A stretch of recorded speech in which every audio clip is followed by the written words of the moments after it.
Plan. So even during the voyage, when there's a breakdown or something breaks, the first thing is I just go and lie down, shut my eye, and keep imagining how to repair it. And for example, I had to my running backstay parted, and I had to replace it. Otherwise, I cannot sail on that tack, which means that I have to climb up.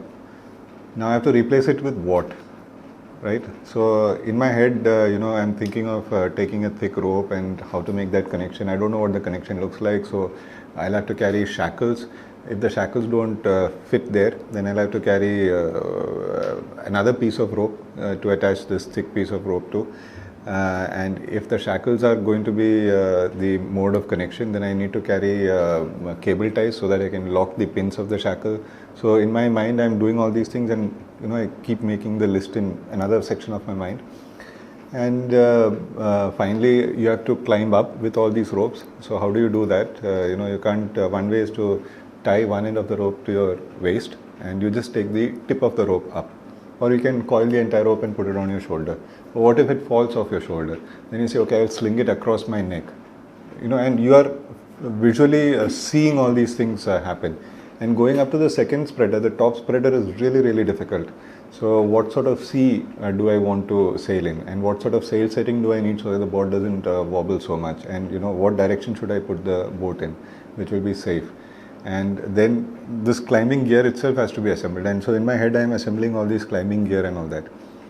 And now I come out after 2 hours of just this imagination. I come out, and then I look for ropes, and so this piece has fallen down, and I coiled it, and I noticed that the end fitting of this steel wire which has fallen off is similar to my guardrail. Right, so I think maybe I can replace, take off my guardrail and replace the running backstay with my guardrail. So now I again go back and start imagining what to do. If I remove the guardrail, how do I take it up? Because it's steel wire, not rope anymore. And what if that fails? So I'll carry the guardrail and a rope with me, right? And if I remove the guardrail, it's a safety issue for me. So what do I replace that guardrail with? And I'm imagining, and I get another solution. My emergency HF antenna is steel wire, but slightly thinner. So right, so now I take that emergency HF antenna, I need to fit it, and its length is short. What do I do? If its length is longer, what do I do? And I physically open it and check, and it's slightly longer. So I decide to coil it like that and tie it. So yeah, it's like 2 or 3 hours of visualization, and then I go and execute it. So there's like plan A, plan B, plan C. Yeah, plan A, plan B, plan C. Yes, exactly. And so when I'm carrying this wire with me, I'm also carrying the rope with me, just in case the wire solution doesn't work out. And eventually I took both. I reached the top, I fitted the wire, that worked out, and I didn't want to come down with the rope.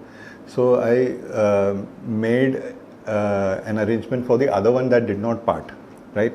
So I tied that rope at that point where the working one was still fine, and which was a good thing, because I think a couple of months later, when I was about to finish, the other one also parted, and I already had a standby there. Climbing the mast is said to be one of the most dangerous things to do. It's difficult. It's very painful. So with this injury that you had, like, was that playing on your mind? Like, No. Was there any No. safety procedures or no safety? No, nothing at all. Nothing at all. But the thing is, the day I climbed the mast till the top spreader, my back was really in a bad shape. But I had to climb. I mean, I didn't have a choice. If I didn't climb, I would have to continue sailing west, and there was no way I could go north. And that was the day my mainsail also split. So I climbed, put this back in place, came down, removed my entire mainsail, and took it in. I took it on the deck. I started stitching it. It started raining, so I had to roll it and take it inside the boat. Continued stitching, and I think after 24 or 25 hours, the stitching was done. Now to put it back, I had to have the wind to come down. So I waited for the wind to come down, and I think a few hours later, I put the mainsail back on the mast. And in between, I just sat there and shut my eye and slept for 1 hour, that's all. You were sailing in one of the most tinkered boats I Yeah. heard. Like, you used to keep repairing it. Yeah. Like, this jugaad thing is a very Indian thing, And there is survival. No, so the thing is, the English term for jugaad is jury rig. Okay. So a lot of people jury rig, make do with other things in their boat.